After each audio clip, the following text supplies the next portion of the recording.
আসসালামু আলাইকুম লিডার। ওয়ালাইকুম সালাম। ইকবাল বসো। লিডার, শামসু এইগুলো কি শুরু করলো? আপনি কি কিছু বলবেন না শামসুকে?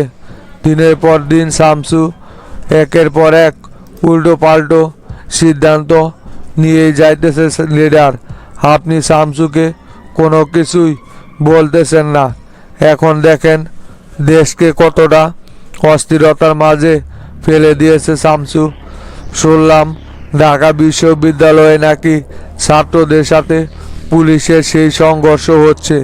ছাত্রদের সাথে পুলিশের এরকম মারমুখী আচরণ করার অনুমতি কে দিল লিডার? সবই জানি আমি ইকবাল, এবং প্রয়োজন মতো ব্যবস্থাও নিতেছি। এত টেনশন করার কিছু নাই।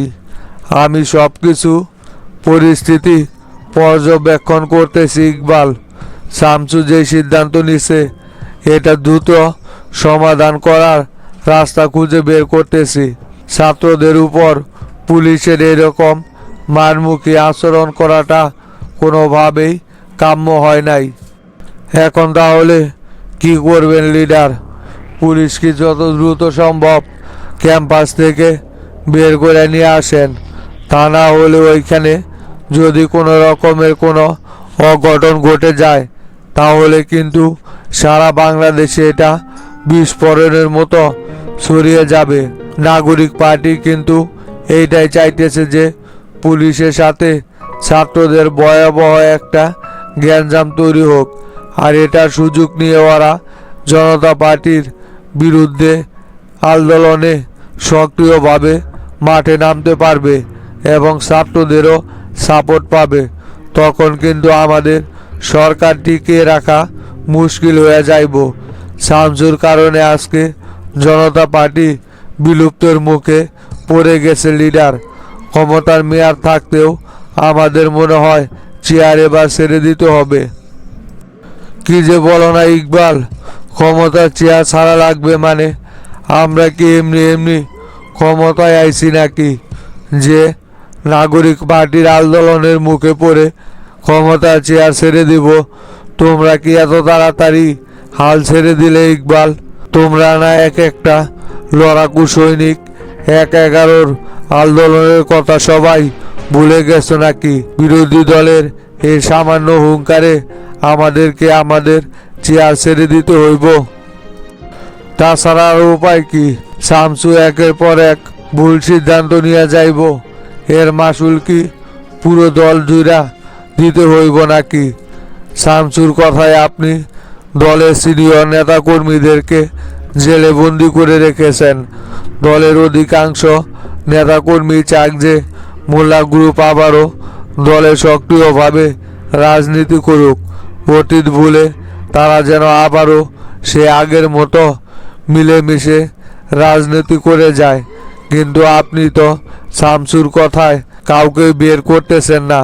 এইভাবে চলতে থাকলে কি আমরা ক্ষমতায় টিকে থাকতে পারবো? বারবার মোল্লা গ্রুপের কথা তুলছ কেন? ওদের ছাড়া কি দল চালানো অসম্ভব নাকি? ওরা অপরাধ করছে, সেই অপরাধের ভিত্তিতে সাজা পেতেছে। এখানে আমার কি করার আছে বলো ইকবাল? তোমাদের কথা মতো তো মোল্লারে জেল থেকে বের করে নিয়ে আসলাম। তাতে কি লাভটা হইল? সেই মোল্লা ঠিকই জনতা পার্টির সাথে বেইমানি করলো। এর জন্য কি মোল্লাকে জেল থেকে বের করে নিয়ে আইছিলাম? ও তো ঠিকই তরিকুলের সাথে মিলে সরকার বিরোধী আন্দোলন গড়ে তুলতেছে। এতদিন তো নাগরিক পার্টি আন্দোলন করার কোনো রকমের কোনো সাহস পাইছিল না। লিডার, আপনার এই কথার সাথে আমি একমত পোষণ করতে পারলাম না। যত যাই কিছু হয়ে যাক না কেন, মোল্লা ভাই কখনোই আমাদেরকে বিপদে ফেলে জনতা পার্টির বিরুদ্ধে গিয়ে সরকার পতনের আন্দোলন করবে না। কারণ মোল্লা ভাই খুব ভালো করে জানে যে নাগরিক পার্টি যদি এখন ক্ষমতায় আসে তাহলে শুধু আপনি না, পুরো দলই বিপদের মুখে পড়বে। আর উনি এটা কখনোই চাইবে না। এটা আপনাদের একটা ভুল ধারণা লিডার। আমি বলি কি লিডার, যা হবার হয়েছে, সব কিছু ভুলে আইনমন্ত্রীর সাথে কথা বলে আপনি হাজী সিদ্দিক, দুলু, এস এম কামাল এবং মতিকে সারিয়ে আনার একটা ব্যবস্থা করেন। তাহলে আমাদের দলটা সে আগের অবস্থানে আবারও ফিরে যাবে আর শামসুকে অতিলম্বে দল থেকে বের করা হোক। আচ্ছা ঠিক আছে ইকবাল, বিষয়গুলো আমি খতিয়ে দেখতেছি কি করা যায়। আপাতত আগে এই সমস্যার সমাধান করি, তারপর মোল্লা গ্রুপের বিষয়ে চিন্তা ভাবনা করব। এবং শামসুরও কিছুদিন যাবৎ দৌড়ধাপ অনেকটাই বেড়ে গেছে। শামসুর বিরুদ্ধেও অতি তাড়াতাড়ি একটা সিদ্ধান্ত নিব। মনে রাখো ইকবাল, সবার আগে কিন্তু দলের স্বার্থে কেউকে কখনোই ছাড় দেওয়া হইব না। দলের ক্ষতি করার জন্য যেই কাজ করবে তার বিরুদ্ধে দল অবিলম্বে অ্যাকশন নেবে, সে যেটাই হোক না কেন। হ্যাঁ লিডার, আপনার এই কথার সাথে আমিও একমত পোষণ করতেছি। দলের স্বার্থে কাউকে কখনোই ছাড় দেওয়া যাইব না। দল যার জন্য ভালো চলবে তাকে দলে আবারও ঢুকাইতে হইব। আর যদি দলের ক্ষতি করার জন্য কেউ চেষ্টা করে, অবিলম্বে তাকে দল থেকে রিমুভ করা হোক। এটাই আমার মূল দাবি আপনার কাছে লিডার। দল ভালো থাকলেই আমরা সকলেই ভালো থাকতে পারবো। বিরোধী দলে থাকা অবস্থায় কম জুলুম অত্যাচারের শিকার কিন্তু আমরা হই নাই লিডার। এই সব কিছুর সাক্ষী আপনি নিজেই। তাই চাইতেছি না যে আমি আবারও আমাদের সেই রকম পরিস্থিতিতে পড়তে হোক। তাই অতি তাড়াতাড়ি আপনি সঠিক একটা সিদ্ধান্ত নেন। তুমি এক কাজ করো, শাহবাগে যে আমাদের নেতাকর্মীরা অবরোধ করতেছে ওদেরকে অতিলম্বে ওইখান থেকে সরে যাইতে বলো। সারা দেশে আমি বিজেপি এবং সেনাবাহিনী মোতায়েন করব। যে কোনো পরিস্থিতিতেই এই আন্দোলন আমাদের রুখে দিতে হইব। দ্রুত তুমি ওদেরকে ওইখান থেকে সরে যাইতে বলো। আর প্রতিরক্ষা মন্ত্রীকে আমার সাথে ইমার্জেন্সি দেখা করতে বলো ইকবাল। বড় ভাই, আপনি বাসায় আসলেন, বলেন আপনার জন্য কি করতে পারি ভাই। না না জুলফিকার, আমার জন্য তোমাকে কিছু করতে হইব না, তোমার সাথে কথা বলার জন্য আসলাম। বলেন ভাই, আপনার কথা মাথা পেতে শুনবো আমি।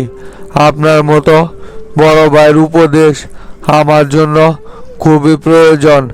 আপনি কি বলতে চান ভাই, বলেন।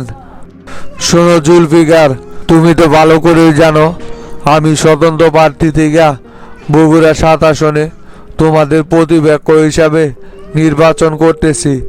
আর এটাও খুব ভালো করে জানো যে বর্তমানে মোল্লা গ্রুপ নাগরিক পার্টির সাথে মিলে সরকার পতনের আন্দোলনের যাত্রা শুরু করছে।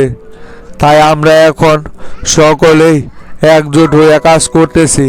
তরিকুল ভাইয়ের সাথে আমার কথা হয়েছে, তুমি বগুড়ার সাথে তোতার সাথে কখনোই ফাইট করে জিততে পারবে না। ভবিষ্যতে এটা কখনোই হয় নাই। তাই আমি বলি তুমি নির্বাচনটা না করে সরাসরি আমাকে সাপোর্ট করো। এতে করে আমরা দুইজনে মিলে এই আসনটা জনতা পার্টির হাত থেকে উদ্ধার করতে পারবো। ভাই সবই তো আমি জানি, এই বগুড়া ৭ আসন জনতা পার্টির অনেক আগে থেকেই সমর্থন রয়েছে এবং কোপা শামসু এইখানে নির্বাচন করাতে এইখানকার জনগণ কোপা শামসুর পক্ষই কাজ করে সকলেই। কিন্তু কি আর করব বলেন, দল আমাকে এখানে নির্বাচনে দাঁড়া করেছে। এখানে তো আমার একক কোনো সিদ্ধান্ত নেই। দল যদি আমাকে আপনার পক্ষে কাজ করতে বলে অবশ্যই আমি আপনার পক্ষে কাজ করব ভাই। সেটা সম্পূর্ণ সিদ্ধান্ত নেওয়ার দলের এখতিয়ার। এইখানে তো ভাই আমি এককভাবে আপনাকে কোনো রকমের সিদ্ধান্ত জানাইতে পারবো না। দল থেকে আমাকে অনুমতি নিতে হইব। সেটা আমি জানি জুলফিকার। আর সেই বিষয়ে আমি তরিকুল ভাইয়ের সাথে কথা বলছিলাম। তরিকুল ভাই আমাকে আশ্বস্ত করেছে, তুমি যদি গ্রিন সিগন্যাল দাও তাহলে তরিকুল ভাই এখানে কোনো রকমের কোনো অমত করবে না। আমি প্রয়োজন পড়লে তরিকুল ভাইয়ের সাথে এই বিষয়টা নিয়ে আবারও কথা বলবো। দেখো, আমরা যদি এক হয়ে কাজ করি তাহলে জনতা পার্টির হাত থেকে এই আসনটা উদ্ধার করা যাইব, কিন্তু আমরা যদি ভিন্ন ভিন্নভাবে নির্বাচন করি তাহলে কিন্তু কখনো এই আসন আমরা উদ্ধার করতে পারবো না। সমস্যা না ভাই, আপনি যেহেতু বলতেছেন আমি আপনার প্রস্তাবে রাজি আছি। আপনি তরিকুল ভাইয়ের সাথে কথা বলেন এই বিষয়ে।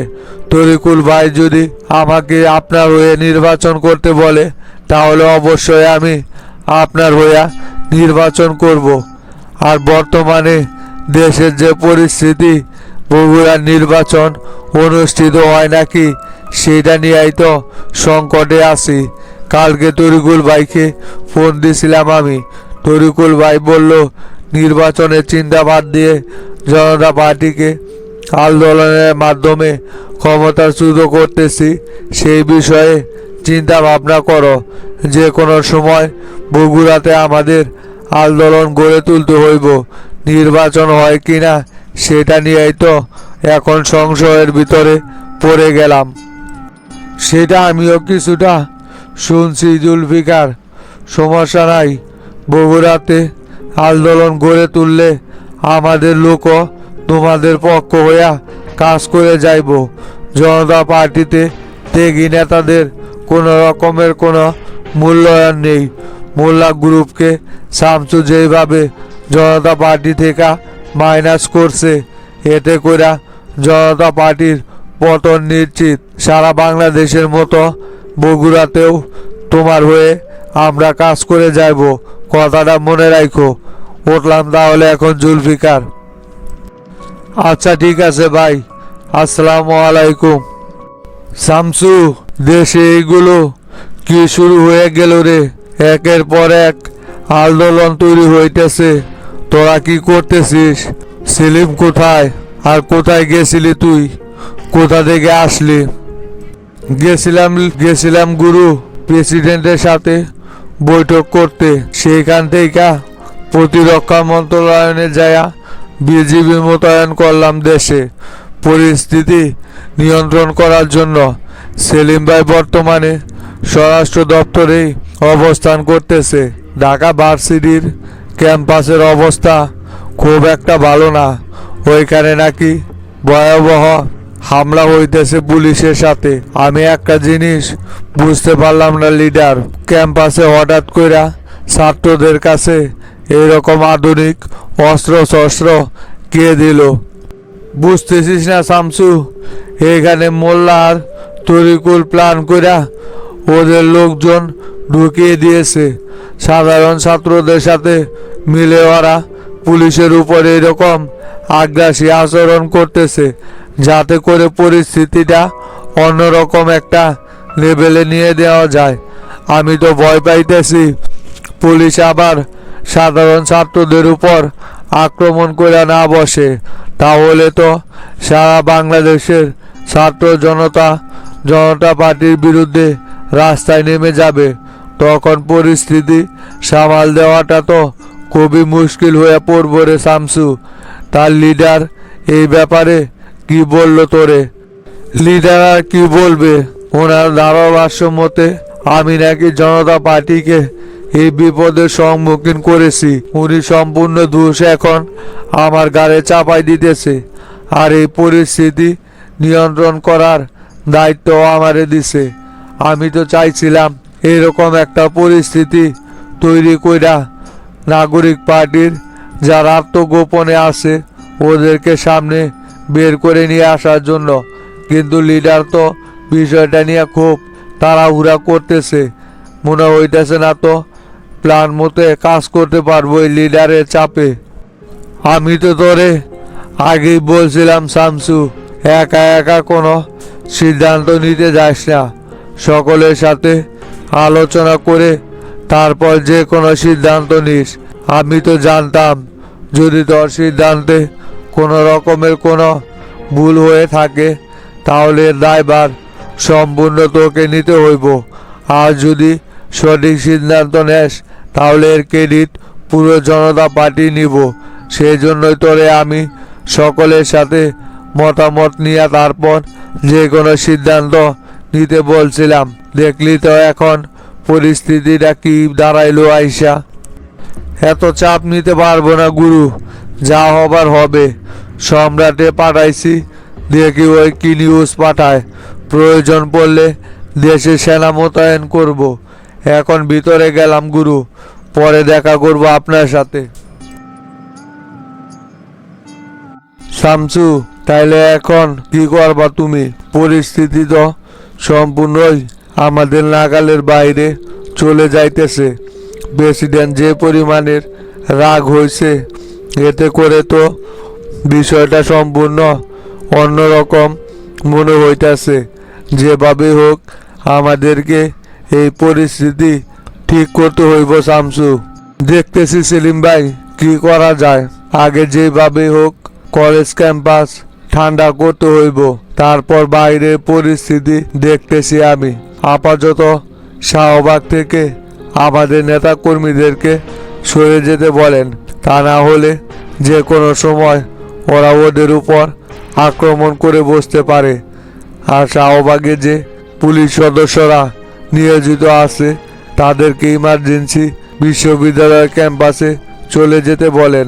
আর খেয়াল রাখতে বলবেন কোনোভাবে যেন কারো উপর কোনো গুলি নিক্ষেপ করা না হয়। ওইখান থেকে যাকে পাবে তাকেই যেন গ্রেপ্তার করা হয়। আমি শিওর যে ওইখানে ছাত্রদের চাইতে বহিরাগতদের সংখ্যা বেশি, তাই ওদেরকে ধরতে পারলে অনেক তথ্য বের করা যাইব। শামসু, ঠিকই বলছো তুমি। এখন আর আমাদের নেতাকর্মীদের বিপদের মুখে ফেলে রাখার কোনো প্রয়োজন নেই। ওরা ওইখান থেকে চলে আসুক, তাহলে পুলিশ প্রশাসন আরও একটু শক্তিশালী হইব। ওরা যদি ক্যাম্পাসের ভিতরে চলে যায় পরিস্থিতিটা নিয়ন্ত্রণ করতে পারে, তাহলে এই দিকে আমাদের নেতাকর্মীরা না থাকলে নাগরিক পার্টি আমাদের নেতাকর্মীদের উপর আক্রমণও করতে পারবে না। তাই এখানে পুলিশের প্রয়োজনও হইব না। আর এই ফাঁকে বাহির থেকে আরও পুলিশ সদস্য শহরে মোতায়েন করা যাইব, তখন যদি পরিস্থিতি কোনোভাবে নিয়ন্ত্রণ করা যায়। আর এক কাজ করেন, এই ফাঁকে সম্রাটকে বলেন তরিকুলকে যেভাবে হোক তুলে আনার জন্য। ওরে তুলে নিয়ে আসতে পারলেও পরিস্থিতি অনেকটাই নিয়ন্ত্রণ করা যাইব। সঠিক নেতৃত্বের অভাব থাকলে নাগরিক পার্টির নেতাকর্মীরা আন্দোলন আর সামনের দিকে খুব একটা অগ্রসর করতে পারবে না। তাই যেভাবে হোক তরিকুলকে যেন উঠিয়ে নিয়ে আসা হয়। সম্রাটকে এখনই বলে দেন আপনি। সেটা তো সম্ভব না শামসু, তুমি মনে হয় জানো না বিষয়টা। তরিকুল যে গত সপ্তাহে আগাম 3 মাসের জামিন নিয়ে রেখেছে। ওর যত মামলা আছে সকল মামলা থেকে আগামী 3 মাসের জন্য ওই জামিন নিয়েছে হাইকোর্ট থেকে। এখন চাইলেও আমরা তরিকুলকে গ্রেপ্তার করতে পারবো না যদি নতুন করে কোনো ইস্যু সামনে নিয়ে আসতে পারি। হাইরে করছে কি এইগুলো? ওরা দেখি পুরোপুরি আন্দোলন করার জন্য প্রস্তুতি নিয়েই মাঠে নামছে। তরিকুল কিভাবে এতগুলো মামলা থেকে আগাম 3 মাসের জামিন নিতে পারলো? আইনমন্ত্রী এই বিষয়ে কোনো কিছু করে নাই নাকি? আর বিষয়টা আপনি আমাদের এত পরে জানাচ্ছেন কেন? যখন এই ঘটনাটা ঘটলো তখন আমাকে বিষয়টা জানান নাই কেন? আমিও তো বিষয়টা জানতাম না শামসু। পরে হাইকোর্ট থেকে একজন অ্যাডভোকেট বিষয়টা আমারে জানাইছে। তোমারে জানাইমু পরে, আর আমার খেয়াল নেই, তাই তোমাকে বিষয়টা জানানো হয় নাই। তরিকুল আগামী সপ্তাহে 3 মাসের আগাম জামিন গ্রহণ করছে হাইকোর্ট থেকে। আর আইনমন্ত্রী এই বিষয়ে কোনো রকমের কোনো হস্তক্ষেপ দেখায় নাই। না, এই আইনমন্ত্রীর ভিতরে তো দেখতেছি সমস্যা আছে সেলিম ভাই। এই সমস্ত গাধা মার্কা লোকদেরকে এত বড় বড় গুরুত্বপূর্ণ দায়িত্বে বসিয়ে রেখেছে লিডার। এদেরকে নিয়ে আমি কিভাবে জনতা পার্টিকে সামনের দিকে অগ্রসর করব বলেন তো? তরিকুলের মতো প্রধান বিরোধী দল যারে সবসময় আমাদের নিরূপণ করে রাখার উচিত ছিল, আর সেই কিনা আন্দোলন দমন করার পরিবর্তে আরও আগাম জামিন নিয়ে বসে আছে। এদেরকে দিয়া কোনো কিছুই সম্ভব হইব না। এই আইনমন্ত্রীকেও সরাইতে হইব চেয়ার থেকে। এখন তাহলে শামসু কোন দিকে যাইবা? সেনাপ্রধানের সাথে বসতে হইব সেলিম ভাই। দেশে এখন সেনাবাহিনী না নামাইলে পরিস্থিতি কোনোভাবে স্বাভাবিক করা যাইব না। আগে পরিস্থিতিটা স্বাভাবিক করি, তারপর এক একটাকে ধরতেছি। মাস্টার, দেশে এইগুলো কি শুরু হয়ে গেল? নিউজ টিউজ কি দেখতেছ? আমরা তো নির্বাচন নিয়ে ব্যস্ত। এদিকে দেশের পরিস্থিতি যে পুরো উত্তাপ হয়ে গেছে, সেই খবর কি রাখছো মাস্টার? হাবিব ভাই, খবর তো দেখলাম, পরিস্থিতি তো ভালো না। ঢাকা শহর পুরো উত্তাপ হয়ে আছে। শামসুরে ফোন দিলাম, শামসু তো ফোন রিসিভ করলো না।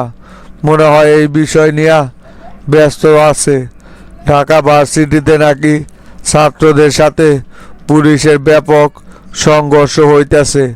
হঠাৎ করে যে দেশে এরকম একটা পরিস্থিতি তৈরি হইব, সেইটা তো কখনোই ভাবছিলাম না। এই সব কিছু হচ্ছে শামসুকে বিপদে ফেলানোর জন্য মোল্লার প্ল্যান। মোল্লারে জেল থেকে বের করে আনাটাই সবচাইতে বড় ভুল হয়েছে প্রেসিডেন্টের। মোল্লা যদি এখন জেলে বন্দি থাকতো, তাহলে দেশে আর এই পরিস্থিতি তৈরি হইতো না। মোল্লাই মূলত ষড়যন্ত্র কইরা এই পরিস্থিতিটা তৈরি করছে, যাতে করে শামসুকে বিপদে ফেলানো যায়। মোল্লা তো এই পর্যন্ত কতই ষড়যন্ত্র করলো শামসুরে বিপদে ফেলানোর জন্য, কিন্তু শেষমেশ মোল্লাই সেই বিপদে যায় পড়ে। দেখা যাক না কি হয়। আমি তো চিন্তা করতেছি এই পরিস্থিতিতে কি বগুড়ায় নির্বাচন করা সম্ভব হইব নাকি। বগুড়াতেও যে কোনো সময় দেখবা আন্দোলন লেগে যাইব। আর এইভাবে চলতে থাকলে তো খুব নির্বাচন কমিশনার থেকে নির্বাচন বন্ধ করার ঘোষণা চলে আসতে পারে। কথা একেবারে আপনি খারাপ বলেন নাই হাবিব ভাই। এরকম পরিস্থিতি তৈরি হইতে পারে, তবে বগুড়াতে আমাদের টপকায়া এইখানে আন্দোলন করার মতো নাগরিক পার্টির সমর্থন নাই। যে আন্দোলন করতে আইব, শক্ত হাতে আমরা তাকে প্রতিহত করব। সন্ততা, শুধু নির্বাচন নিয়ে এখন ব্যস্ত থাকলে হইব না, এই দিকেও আমাদের নজর রাখতে হইব। আমাদের ব্যস্ততার সুযোগ নিয়ে যাতে করে কেউ বগুড়াতে পরিস্থিতি গরম করতে না পারে, সেই দিকে লক্ষ্য রাখতে হইব কিন্তু।